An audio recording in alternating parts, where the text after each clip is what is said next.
Welcome to Leadership from the Heart, the podcast that dives deep into the world of operational focused leadership. I'm your host, Romy, and I'm thrilled to have you join us on the journey of discovery, growth, and transformation. In each episode, we'll explore the essential principles of effective leadership that not only drive results, but also touch the very core of the human connection. At Leadership from the Heart, we believe that leadership is more than just a title. It's a commitment to inspire, empower, and guide with authenticity and compassion. Welcome, everyone, to another episode of Leadership from the Heart, where we explore the journey of leadership. And today, we're covering the topic that's often overlooked in the realm of leadership: vulnerability. And I know you might be asking yourself, why vulnerability in leadership? And that's precisely what we're here to unpack today. Vulnerability in leadership isn't about airing out your dirty laundry. It's about authenticity and the power that it brings. So let's begin with the definition of vulnerability. Vulnerability is the state or quality of being exposed, open, or susceptible to harm, emotional pain, or criticism. It involves a willingness to reveal one's true feelings, thoughts, or weaknesses without the fear of judgment, with the understanding that this authenticity can lead to deeper connection, personal growth, and trust in relationship. In the context of leadership and personal development, vulnerability is often associated with the courage to be open, honest, and authentic, even in the face of uncertainty or potential risk. Vulnerability is often seen as weakness, when in fact it's a remarkable strength. It's the key to deepening connections, inspiring trust, and unlocking innovations within your team.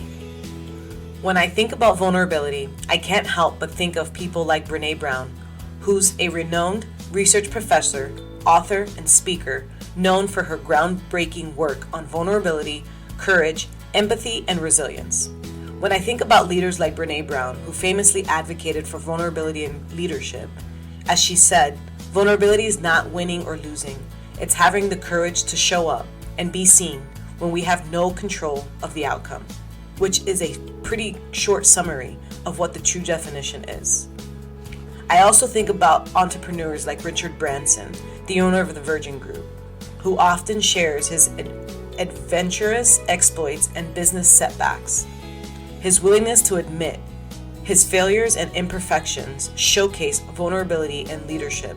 It also encourages innovation and risk-taking. I myself began embracing vulnerability in leadership after reading Brene Brown's book, Daring Greatly and Dare to Lead. I wanted to lead my teams in a way that felt real to me, and the idea of putting on a front did not resonate with me. I found inspiration in leaders who were unafraid to acknowledge their emotions and limitations. And while I couldn't initially grasp the depth of what I was witnessing, I knew that I too could lead that way. And I came to realize that vulnerability is, in fact, a strength, as it requires the courage to reveal my insecurities about the decisions I had to make as a leader. What always surprised me, though, is the incredible support and unity I received from the team I was leading when I took the brave step to voice what many hesitate to express. In today's world, people often guard themselves against revealing their vulnerabilities. And our mission at Leadership from the Heart is to shed light on the concept of professional vulnerability, which differs from opening up to loved ones. It's about staying authentic with leaders, peers, and teams while operating within the professional space, where honesty and transparency can lead to stronger connections and better teamwork. We consider professional vulnerability as being open and honest, transparent in a work-related context while maintaining appropriate boundaries. Things like sharing your mistakes and failures, which is admitting when you've made a mistake or encountered a setback. This creates a culture where learning from failures is encouraged. Number 2, expressing concerns. Being forthright about your concerns or challenges that you face at work, whether it be related to a project or a decision or impersonal dynamics. Number 3, seek help and input. The willingness to ask for assistance or guidance from colleagues or superiors when you're unsure or overwhelmed. Number 4, provide constructive feedback. offering honest, constructive feedback to colleagues and superiors, even when addressing sensitive topics. I know that's a hard one. Number 5, showing your emotions. Not unprofessional, but professional. Allowing appropriate emotions such as empathy, enthusiasm, or concern to be visible in your interactions with others. Number 6, expressing your values. Clearly communicating your personal and professional values and advocating for them when relevant in work-related decisions and actions. Number 7, acknowledging your limitations. Recognizing your own limitations in areas that need improvement rather than pretending to have all the answers. That's a big one. Number 8, admitting uncertainty.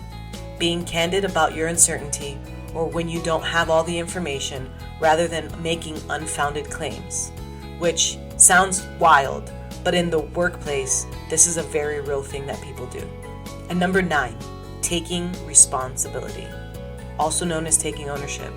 Acknowledging your role and responsibility in situations, whether they are successful or challenging, and showing a commitment to improving them.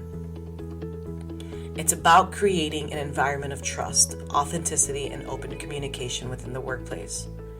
When appropriately applied, professional vulnerability can lead to better collaboration, problem solving, and teamwork. Now, why is it so important for leaders to embrace vulnerability? It's because vulnerability builds trust and open communication, and it encourages a culture where it's okay to make mistakes and learn from them.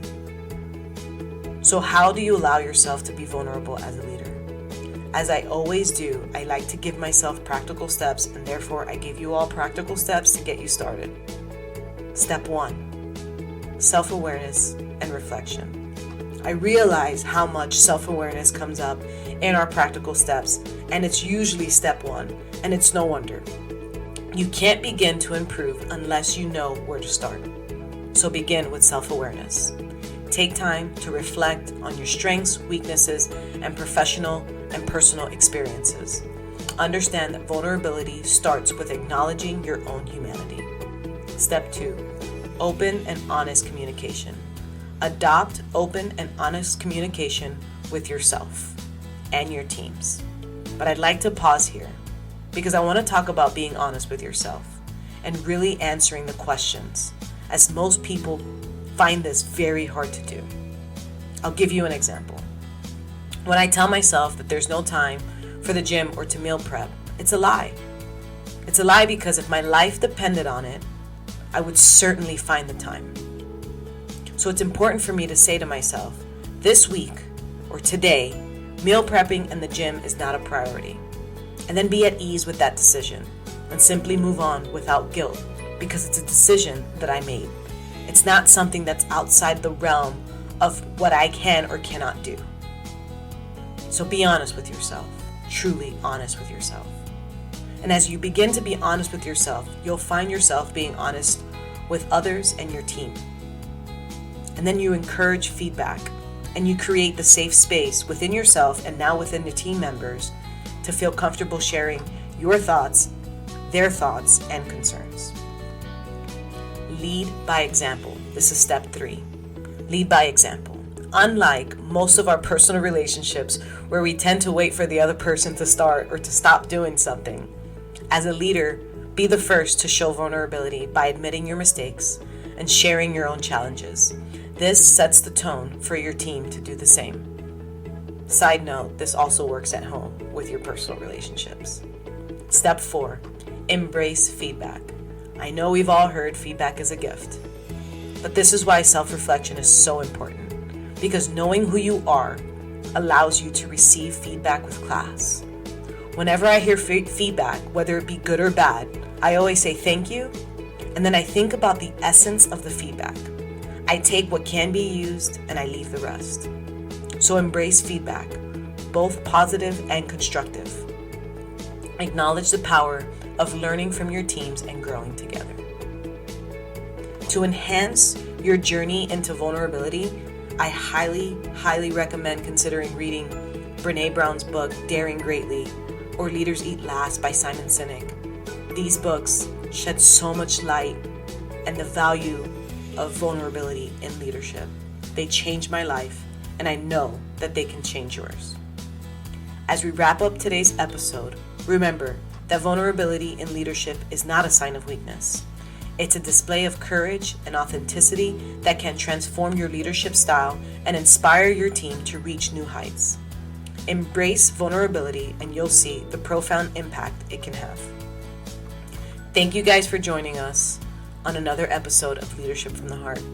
As always, if you found our episode insightful, don't forget to subscribe and to share it with a fellow leader on their journey of their own self-discovery. Until next time, remember that vulnerability is absolutely your strength.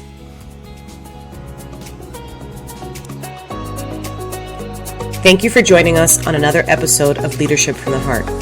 We hope that you've gained valuable tools and inspiration to transform your leadership approach and create lasting impact within your organization. If you enjoyed today's episode, please be sure to subscribe, rate, and review our podcast. Your feedback means the world to us, and it helps us reach more aspiring leaders like you. Remember, leadership is a journey, and it's one that we're all on together. So until next time, lead with purpose, lead with empathy, and lead from your heart. This is Romy Montperuz signing off, reminding you that your leadership has the power to shape a brighter future for all.